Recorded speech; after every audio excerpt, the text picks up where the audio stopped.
Paradip IOCL भली केंद्रीय शिल्प संस्थार श्रमिकों धारणा तीव्र रूप धारण कर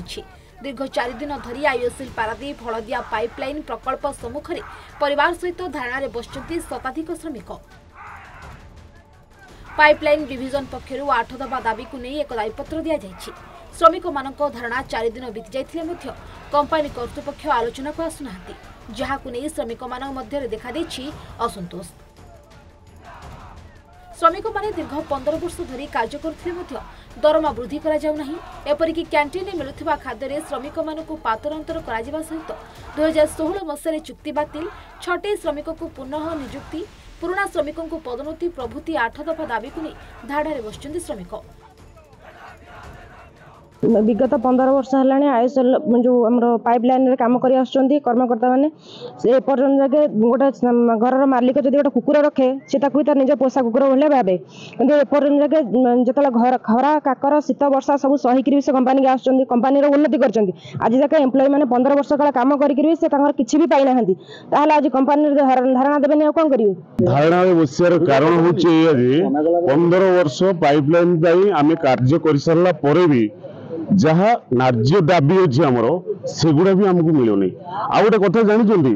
भारत इतिहास रे प्रथम थर पर पाइपलाइन गोटे नुआ कहानी लिखी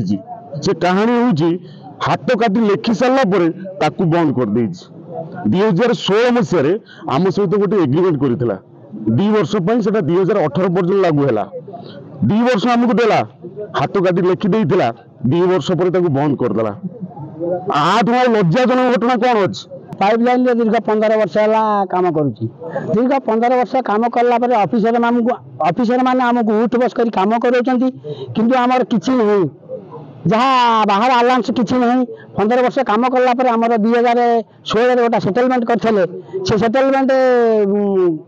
कार पैसा बढ़े कि आम सेटलमेंट 2 वर्ष पूर्ण होगापर से पैसा बंद करदे बंद तो खाली करना ऑफिसर मैंने ताई नहीं बंद कले कहले आम तो पैसा बंद करूँ ताद आउ गोटे दुखर विषय ऑफिसर खाइबे 24 टंकार आम लेबर खाइबे 60 टंकार सी खाई सारा पर आम 2टा बेले जीव खावाई आम खाइला डाली पानी पशो तरकारी गरम पानी पशो ना पेज पशो। तेरे कंपानी कर्तृपक्ष जदि सेमानक दाबी मानिबारे विलंब करती तेरे श्रमिक मानक सहबंधित श्रमिक संगठन तरफ पारादीप विभिन्न शिल्प संस्थार कार्य करुवा श्रमिक माने आंदोलन में सामिल हुई अनिर्दिष्ट काल आमरण अनशन में बसवाक चेतावनी दैछथि। पारादीप सुमन स्वाईं रिपोर्ट सूचना टीवी।